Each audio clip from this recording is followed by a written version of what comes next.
Is it on? Yeah, it's on. All right, then. Hey, everybody. Welcome to the first ever DrToxic podcast.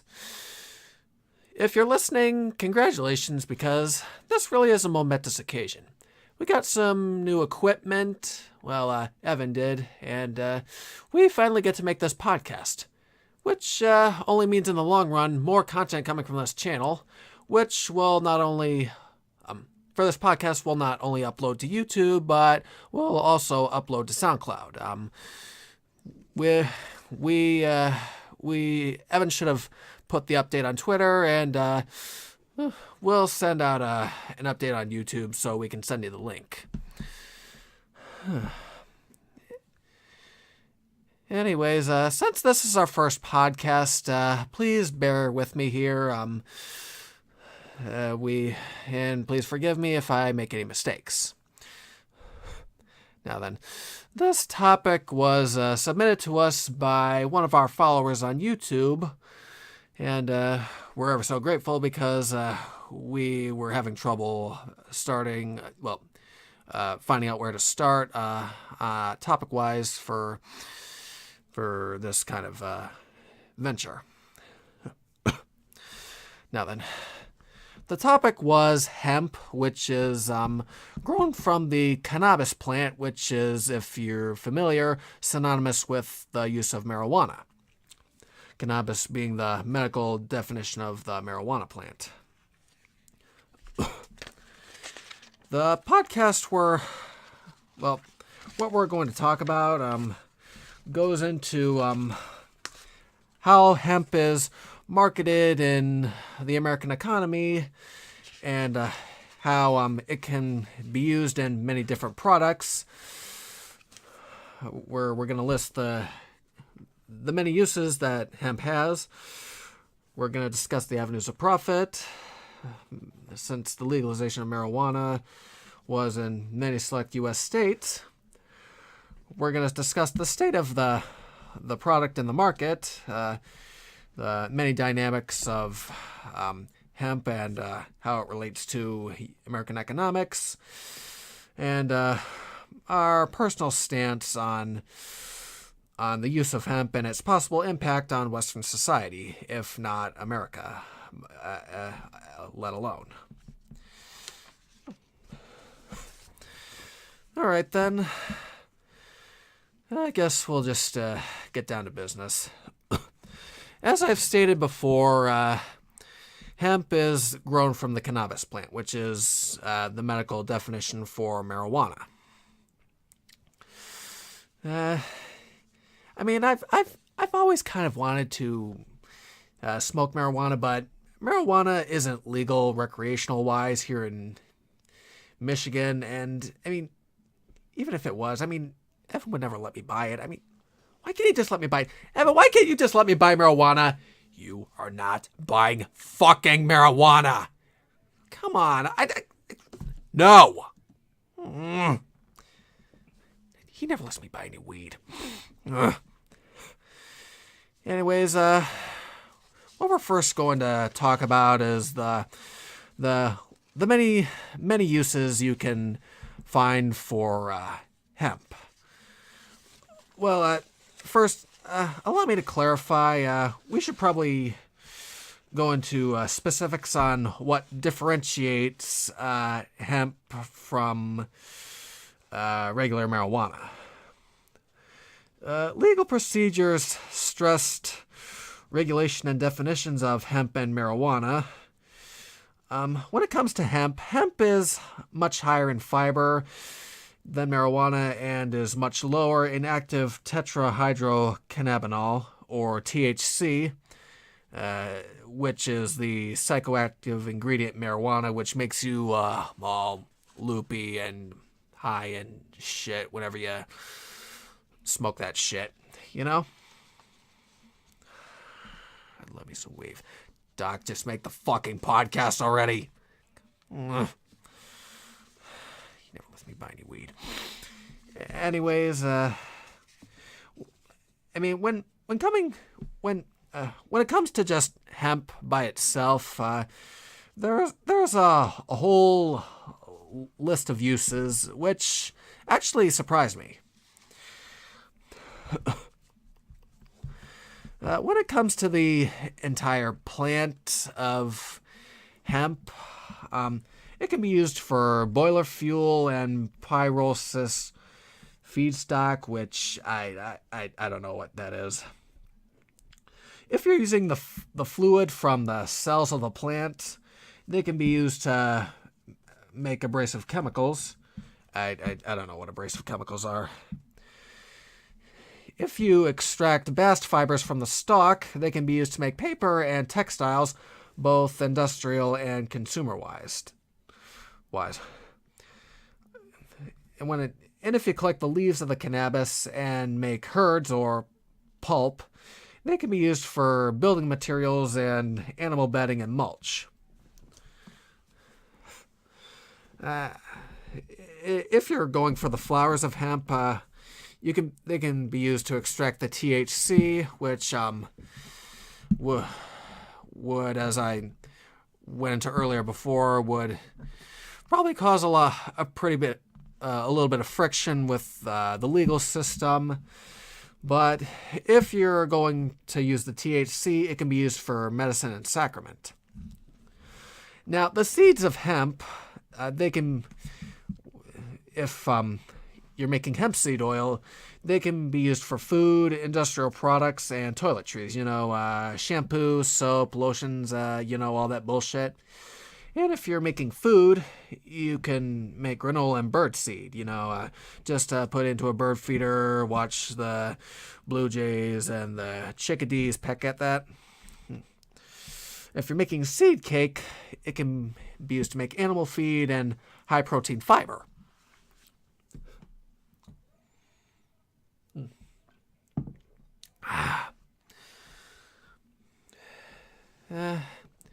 So far, I think this podcast is going great.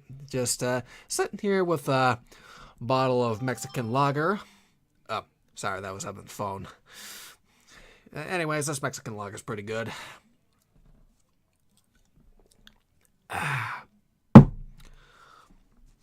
Still moving on.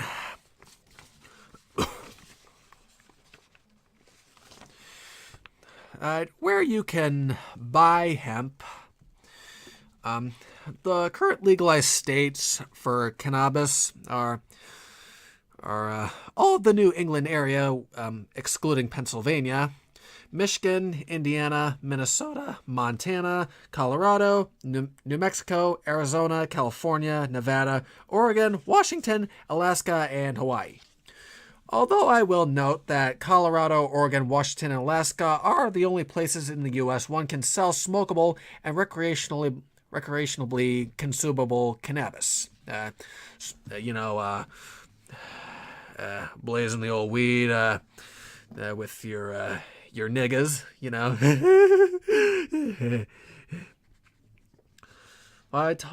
And all the other legal states are for medicinal uses only and for the commercial use of hemp, which is minus the psychedelic uses of marijuana.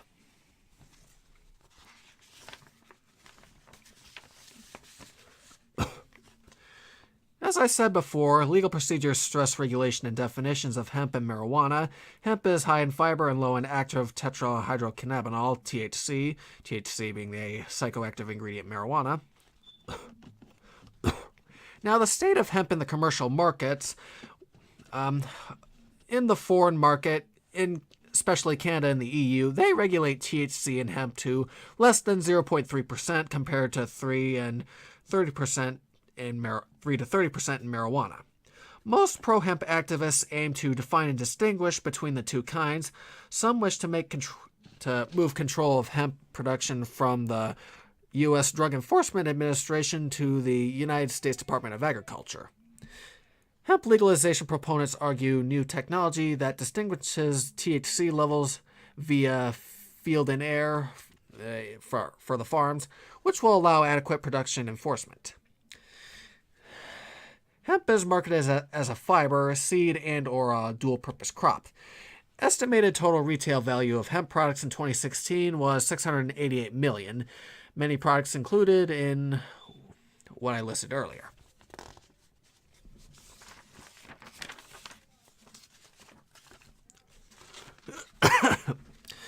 Planting and harvesting period is from 70 to 140 days, 700 pounds of grain per acre, equaling 22 gallons of oil and 530 pounds of meal, as well as, on average, 5,300 pounds of straw, which can be transformed into 1,300 pounds of fiber. May be an excellent rotation crop because it suppresses weeds and discourages disease and insects like locusts and other pests. It can also condition soil for farming, making the soil more fertile.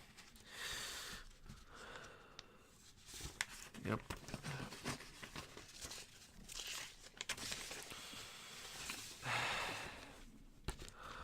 God, that sounds so awkward. Consumer demand for hemp is increasing exponentially within a highly competitive market, described as an explosion of demand by Sarah Syed, director of marketing at CV Sciences in Las Vegas, in an interview with Nutritional Outlook. She predicts the hemp industry will be worth $1.8 billion by 2020, and in the past 2 years alone, hemp product marketing has doubled into $200 million. She also cites hemp's ability to soothe mind and body, and such products will always be in very high demand. It's a global phenomenon expected to compete with prescriptions and pharmaceuticals.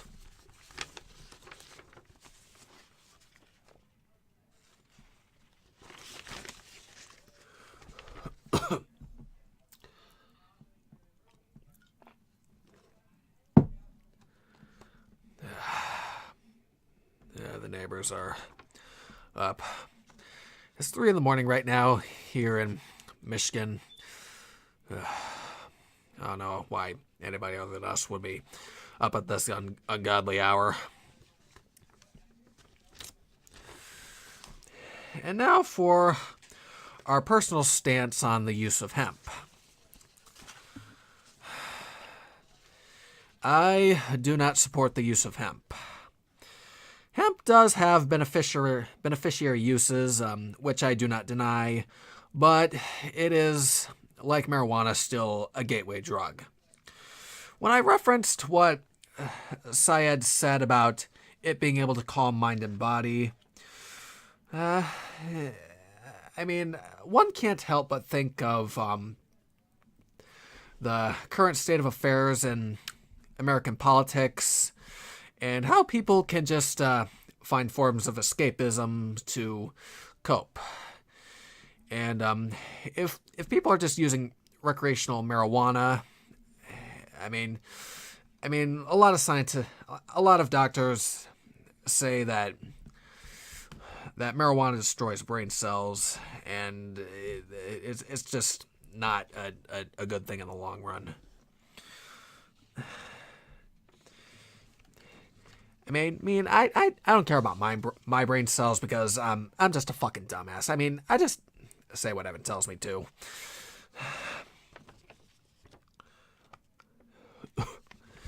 But as I was saying, it could open doors to pushes for legalization of other illegal substances such as heroin, cocaine, LSD, the whole enchilada. And concerning more conservative audiences, especially those of the Judeo-Christian audience, it could further divide and polarize society. And when it comes to divisions such as these, I'm not one for causing further undue division.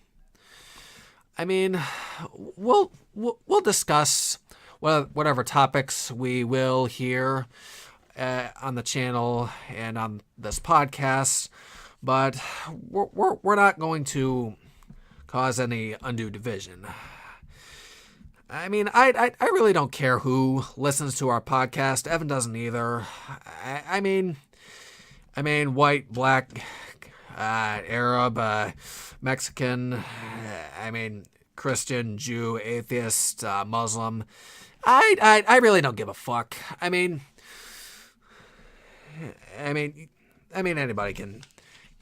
anybody's free to listen to what we're doing here, as is their want. But we're just not going to cause further undue division. Now then. I realize there may be some out there who would pick up on this podcast and would supplant and put forward further talking points, which I may respond to in the near future, which is perfectly acceptable. The pushing for debate and intellectual critical thinking, I mean, it's a good thing. It's an age-old virtue of Western society, and I'm all for exercising it. But like I said, the use of hemp is a gateway for further degeneracy in Western society, and I just don't see it fitting in with what we've built here in the West. I mean, citing the book of Matthew in the Bible, Jesus had said, it's not what goes into a man that defiles him, but what comes out. And when it comes to marijuana, that would depend on whoever's smoking it and whoever uses hemp. I mean, if they're using hemp but not taking it, like smoking it, I mean, I guess that would be an acceptable thing, but if it's being used for, I'm blanking. I mean, my point is, if those activists want to raise the THC levels and just illicitly smoke it, I mean, you've heard about what's been going on in California, the people getting high and just causing accidents, car accidents, just driving while high. It's not something this country needs.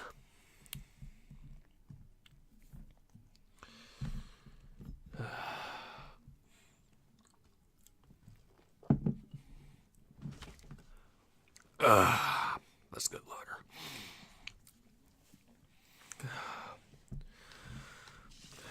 Well, I guess I've exhausted my what I wanted to talk about. Well, this has been our first podcast. I hope we do better in the future, and I hope you've enjoyed what we've put forward. Please like and subscribe to the channel on YouTube, and if you're listening to this on SoundCloud, please follow.